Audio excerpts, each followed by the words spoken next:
Vayichan sham Yisrael enged ha'har kulanu ke'echad. We have the honor of having joining us from New York City, right? Rabbi Michael Rosensweig, Rosh Yeshiva, Rabbi Elchanan, one of the great Talmudim of Rav Soloveichik, Talmud of Rav Lichtenstein, and no relation. Right. And his wife, Professor Smadar Rosensweig, who's a world-renowned Jewish educator and lecturer in Tanakh. She's a clinical associate professor in Stern. Before that, she was at Torah. Welcome. Thank you very much. So as two great mechanchim, if I asked you to define, to describe what is chinuch, which doesn't really have a word in English, but that's what this is about, a chinuch panel. What is chinuch? You go first. Okay. What is chinuch, and what is the goal of chinuch? Two parts. Well, of course, in Lashon HaKodesh, the language chinuch really represents, of course, education, but firstly and foremost, it represents a foundation. Chanukas HaMizbeach, Chanukas HaBayis. We invest in order to create structures, spiritual structures in our lives, which are going to serve as a foundation for achieving purpose, meaning, transcendence, a certain kind of destiny. And of course, if that is true for edifices, for buildings, like the Mikdash, or for Avodas HaMizbeach, all the other places where we find the concept of chinuch, it is certainly true much more when it comes to building the Jewish spirit, the Jewish mind, especially the foundation of our value system. And we say Talmud Torah Keneged Kula, we do establish that Torah is really the goal and purpose, and also the vehicle through which we find meaning and a destiny in our lives. But the implication of calling it chinuch is that we need to invest in it, that it needs to be a lifelong perspective. And like all foundations, it's something which we inherit from the past. We try to actively contribute to in the present in such a way that our legacy is impactful in the future. And again, no chinuch is more true to that concept than the education of chinuch, which is all about the principle of Masorah, of being makabel, and then being moser from generation to generation. The foundation, around the foundation or the additions to the foundation can change, but the foundation always determines and dictates that there's a certain stability, and that we have that kind of continuity, which is both creative and stable. And what would you say, Rebbitzin? Well, before that, I want to just follow-up question. What's a success? How do you know you were successful at chinuch? Do you want to go for that one? I'd like to hear her when she explains the first one too. So because it may be different. How would you say, when are you successful? I'll go. Well, first of all, we don't know that we're successful. I mean, we try to be successful. Obviously, we're all striving and aspiring. Just like in chinuch also, we have to make decisions. We have to try to pursue, again, along the lines, I believe, of what I was outlining earlier, in terms of what our goals and aspirations are. We need to find consistent, ways of transmitting the Masorah, from to. Every generation, requires that we, on the one hand, continue the same path and even mostly the same methodology. And at the same time that we tweak it and we adapt it, to capitalize on, and in some cases to overcome, the particular circumstances of the next generation. We can never know, when we're successful, I guess, until it's all over, but we can see the fruits of our labors. Baruch Hashem, and I'll let my wife speak for herself, but we're very proud of our children. We're very proud of our Talmidim, V'shinanta levanecha Talmidecha. We've already seen many of our Talmidim who are L'Shemo Sefaris in every way, whether it's in chinuch or in their other professions and families that they've raised. So we have a sense that we know who we're proud of, and we know when we, feel comfortable about what we've accomplished, and we constantly need to be assessing how to advance that. I think a very important concept of chinuch is also the idea of chanoch lanar al pi darko, that in addition to this unbelievable foundation, which has a certain universal idea, which means everyone has to have certain aspects of this universal foundation for it to work, this idea of Chanukah, but also each item and each person and each event is really different. And I think that it's also very important for us to make sure that we address the needs of each individual. I think Chanoch lanar al pi darko, even with children, with community, with students, with individuals, our friends, our family, I think it's very important that we really also tailor this bigger message and to make sure it reaches the heart of each individual, that reaches the mind of each individual. And I think this balance of a universal message, which has the basic and most important aspects of Torah and mitzvos and avodas Hashem, and also to make sure that we can reach the audience, to reach the people that we are addressing. And on the other hand, when do we know we're successful? We really have to look at chinuch as a marathon. It's really long-term. And we sow seeds, and just like parenthood, you raise and you invest so much, and sometimes you don't get immediate response. But you see the results, and then you see how it really develops. And we just have to make sure that we are in it, to make sure that we have individuals, we care about them. We're molding them, but also let them develop and have their individuality. Give them a little breathing space. And I think this really helps us with that dictum,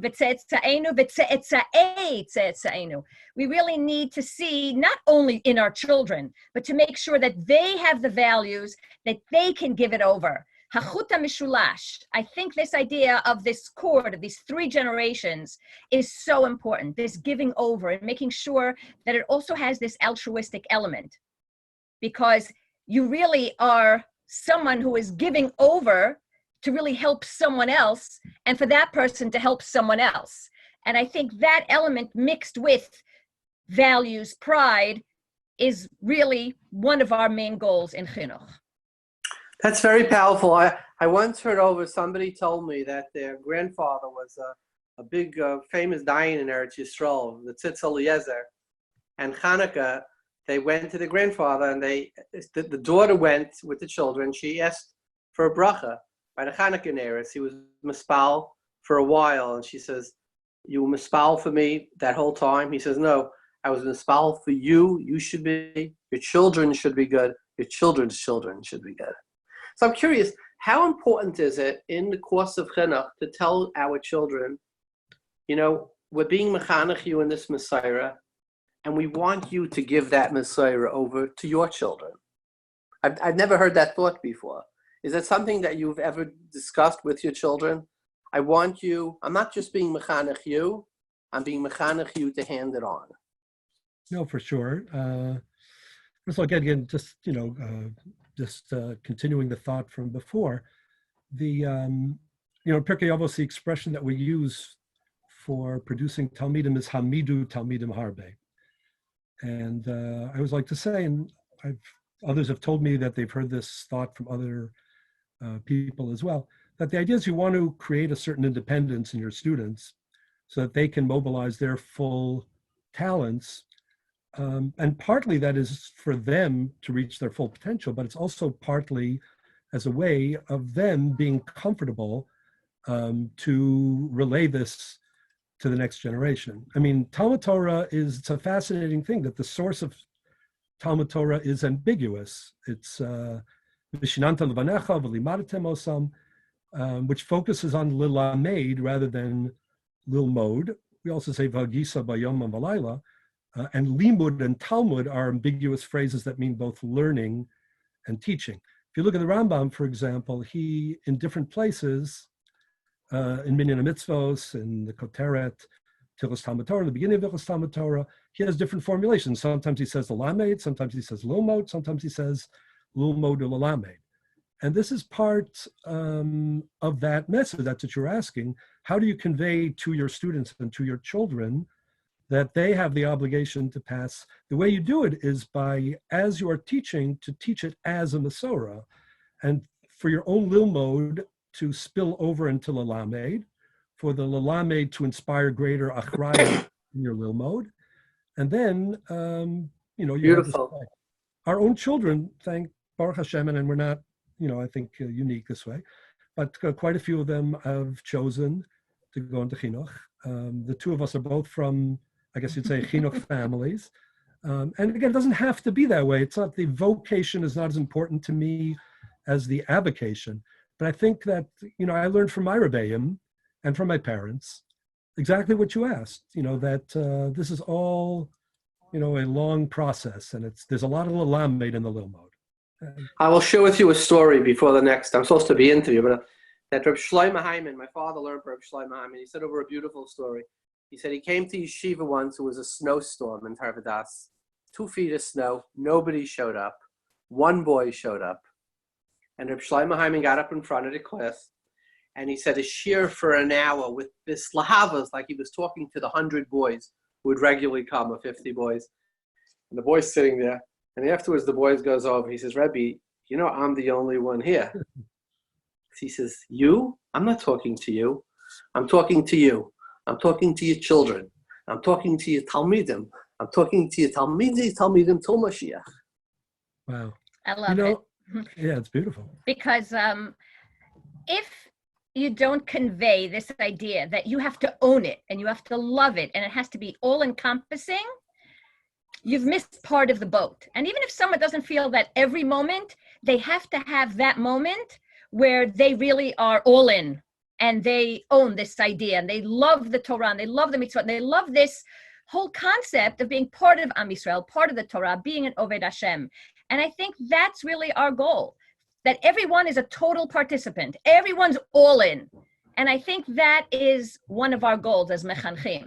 And our goal as parents, to make sure and to really embody and also convey, to try to teach that love, that loyalty, and that understanding that not only is it up to you only, but you are also a very small cog in this wheel, that you have this obligation that really sometimes is beyond you and bigger than you. And sometimes people don't understand that at a young age, but when they hear that, down the road, hearing that message, that really has impact. And I think in our generation where everyone is so me focused and it's all about me, really broadens our understanding that this is about me, of course, because Bishvili Nivra Ha'olam, the world was created for me, but also I'm just one of so many in the history of Am Yisrael. Yeah. I just want to pick up on your story for a second because I think it's so significant. Sometimes it isn't just the snowstorm that, limits the amount of Talmudim that people have. And I know that in my own case, I had some Rebbeim growing up who came from Europe and who in this country felt, very unappreciated, very big Talmid Chachamim who initially couldn't really find an audience. And, the fact that they had one or two people, every few years who were appreciative, and who you had Gainim, you had Reb Noach Bernstein, one of the big Gainim, the Brisker Rav, felt he was his biggest Talmud. He's one of the people that I'm referring to. He and his colleagues. I had a Rebbe, I won't mention names, but a Talmud of Baruch Ber, who was a colleague also of Reb Noach Bernstein in the Shanghai Beer Group, and he was frustrated, to be honest, and it was sad and tragic. But there are Talmidim of his who have transmitted, Reb Baruch Ber's Torah, even some things that are not written, and his Torah, and certainly the inspiration of seeing somebody with such clarity and such passion for learning in Torah, and that's all through this principle of transmitting.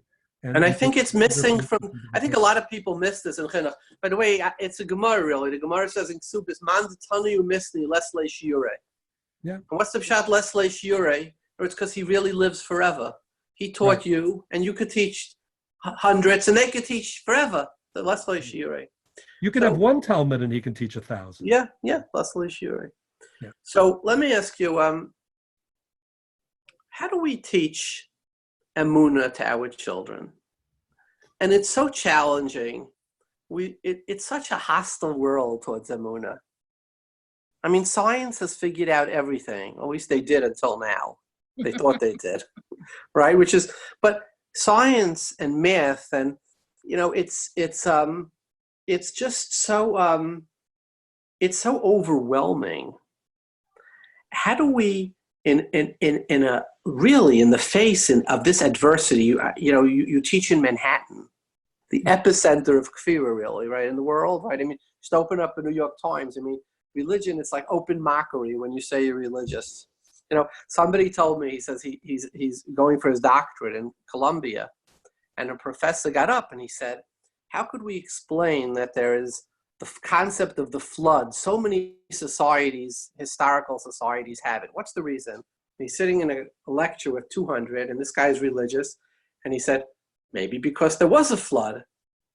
And he said there was like an ice came down in the room, like we have a believer among us. Yeah. So how would you teach Emunah to our children in light of this today?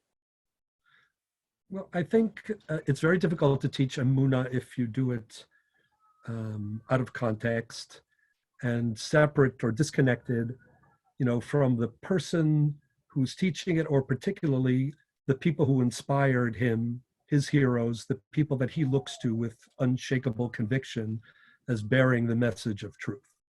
Mori Rabbi Rav Lichtenstein, that's all, and no relation, once said that, the best way to transmit faith is by exposing people to individuals of faith. And I think it's a very powerful thing. It makes a certain indelible impression, the people that you trust, just like you grow up, and instinctively you trust your parents, you rely upon them, you trust them, you develop an instinct that they're reliable, that they're people to look to, hopefully.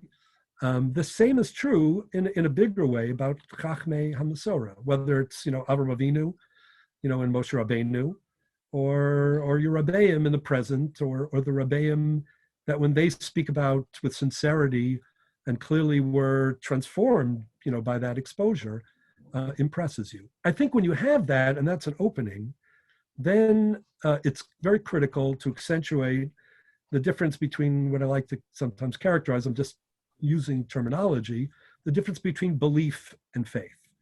And that is belief being more, again, abstract and more perhaps intellectual, and there's certainly role for that. The Rambam's, mitzvah leda, sheyesh sham matzui rishon, but as opposed to faith, which is such an all-encompassing idea and which defines, again, our purpose, our destiny, our sense of transcendence, which is about lahamin, and which is about taking a leap of faith, not in a Kierkegaardian jump to the absurd sense, but in the sense that this is something which defines our purpose, and therefore there has to be, just as in a marital relationship, which is often an imperfect, I guess we're doing a chinuch couple thing, it's an imperfect, but a very significant, dimion or metaphor, already in Shira Shirim, and the way the Rambam speaks about it, and so on. Just as in a relationship, there's a moment for a leap of faith, and that leap of faith then establishes a certain greater existential bond that allows one to kind of leap to over the abyss to get into a different place, and then to have very strong conviction about the certain, the rectitude of one's choice, and then in terms of the substance of the relationship, going further with it. The same paradigm is true with the Rebbeinu Shalom.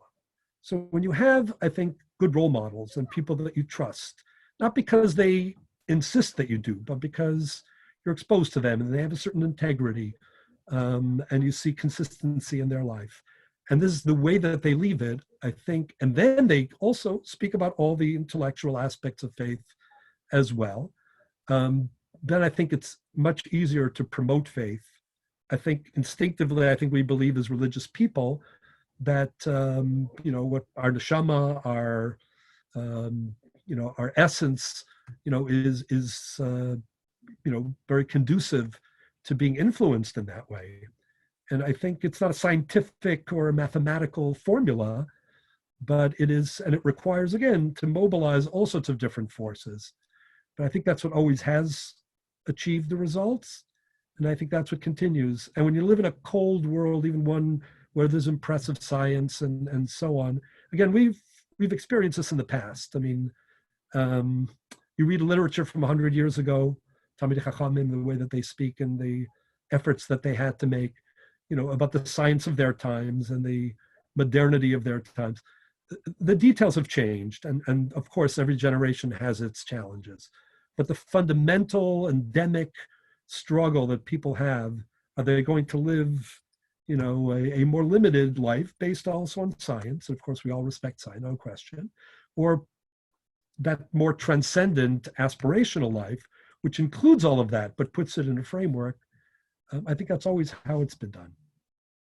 I think also it's important that we really educate from a young age this idea of emunah, and talking about Hashem and really thinking about kavanah and tefillah, and that Hashem is really everywhere. I think sometimes people think, oh, that's not sophisticated, or that's not really cool to talk in that way. And many of the schools really try to sidestep it and let everybody, find their own way. And I understand finding your own way, but it has to be through the language, through the understanding of HaKadosh Baruch Hu, of tefillah, of realizing that Hashem is really everywhere. Leitatar panui minei. I think we're losing that sometimes, and that's why it's hard to get that later on in life, even though people do find it later on in life. But I think our community, the bigger community, not just our specific community, has to make a better effort of speaking about the importance of HaKadosh Baruch Hu and the importance of his presence and our actions and every day, and of being an Oved Hashem. And that's one of our goals, or an Ovedet Hashem. And to really, I think, discuss it more and to really give Hashem more space, even in our everyday language or in our ethos and philosophies, or, not philosophy as an abstract idea, but it's something that is really living and breathing in our life. And I think that's very important. We see that people are also seeking that and looking, in different avenues for that. And we really have it in our Torah, in our limud, in our community. And we should really just emphasize that more, I think. So more point, and that is that, again, we're living at a time right now where there's a lot of uncertainty. And, people feel a sense of frustration, powerlessness. And I think the idea of faith, because again, it has been kind of neglected, people don't speak about it. But if faith permeated our lives to the extent that it should, the way I understand Hakol bidei shamayim chutz miyira shamayim, really basically establishes that what's important in our lives is our faith. What's important are the values that we foster, and the ability to do that no matter what circumstances, the external circumstances that we cannot control, is a very powerful thing. That's the basis of spiritual heroism. And it's also, I think, the right path, and that's where faith is so powerful in a time of crisis. And to be able to control the bigger things in a way, in terms of their importance, as opposed to the realities that we can't control. So I think this idea of permeating faith, speaking as I've just said, from a very young age, exposing children, to the basic concepts of faith and the innocent faith, which we continue. The Rav Zatzal used to say that Reb Chaim was, no one was more sophisticated in his thinking, in his, capacity to analyze than Reb Chaim. And he was a simple Ish Emunah at the same time. And that's a remarkable combination, which Chachmei HaMasorah had, and which we need to emulate more. Would you seize during this time of uncertainty? I mean, would a message perhaps be like, it says a yitosh was put into the ear of Titus, a flea, and it grew, when it took, it was the size of a small bird, I think, and it killed him. The coronavirus is it's like a tetranary. It's the size of it is a yitosh next to the coronavirus would be like a fly standing next to the Empire State Building. That's how tiny it is. And it's brought all of Google, it's brought the entire world to its knees. And is it possibly a message, as Jews, this doesn't frighten us because we never lived under the crucible, under the icon of the cross of science. It was something that accommodated our way of life. But we believe in something that transcends it, that's so much bigger, and we're very comfortable in the situation that we are. I mean, to the man of faith, right, the unknown and the incomprehensible is comfortable. Right. I think that's what I was trying to say in the last couple of minutes as well. I mean, we can control our values. No, I agree 100%, and I think it's a very powerful message. Even as science is so much on the front burner, to say the inadequacy, what we don't know, what we can't control is so obvious. We don't need to exploit that so much, but it's just right in front of us, and it highlights that what's really important are our relationships to the Ribbono Shel Olam beginning and to ourselves, within our families, the concentric circles, the Jewish community, the world, all the menschlichkeit that is required. And I'll add just one other point. I think it's absolutely correct. And that is, again, the great Chachmei Masorah always emphasized, the ethos, we'll call it, or the ideology of Kashem Shemevarchen, ala tov kach mevarchen ala ra. Because religion was never perceived in halachic and Jewish hashkafic terms as something which is all easy, pacifying. It's always a struggle. It can be an existential struggle, and it can be a struggle against external forces, whether they be, implacable enemies or a virus. And it's all about how we respond and how we accentuate the positive.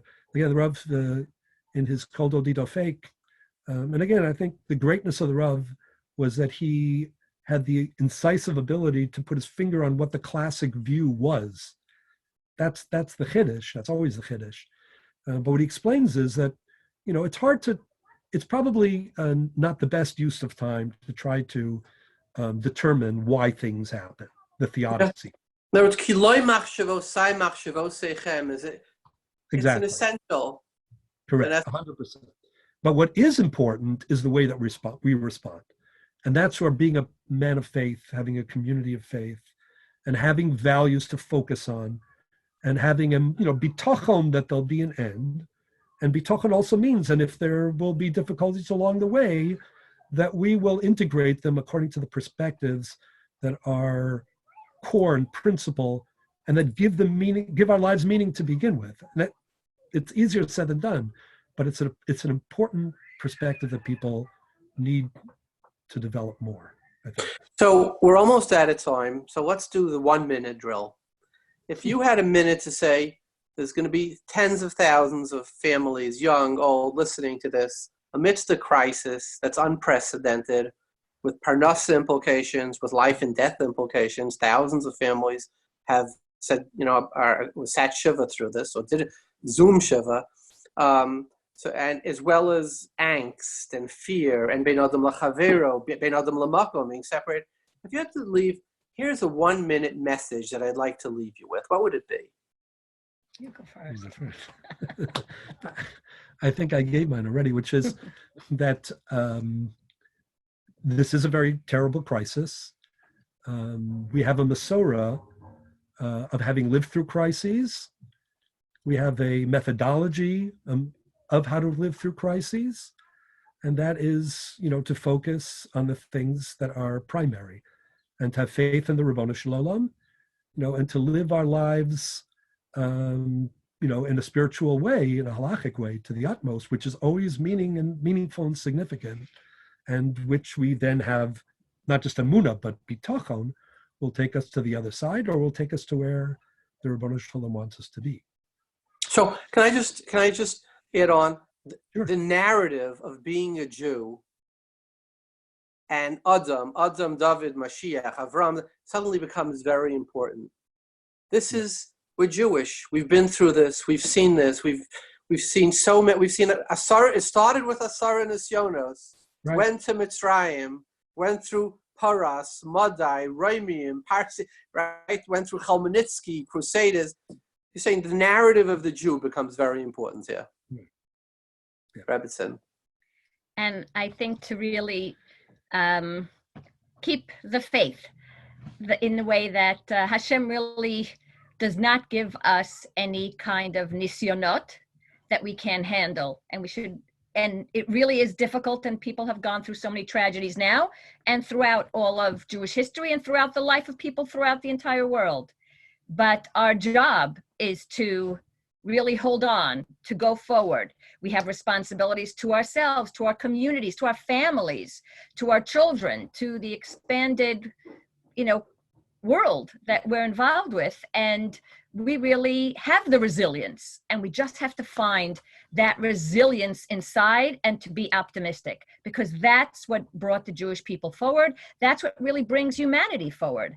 And I think we do have this resilience inside. And if we mine it and we really bring it out to the open, then we'll really be able to see that there is going to be a tomorrow. But we have to realize that we can take small steps. And those small steps all add on to a big, giant leap. And as we said, it's really a marathon. And if we view it that way, even each step will lead to really get us on this journey. Rabbi and Rebbetzin, thank you very much. Yeshiva Rebbetzin, thank you. Thank you. כאיש אחד, אוי אוי בלב אחד, Vayichan sham Yisrael neged ha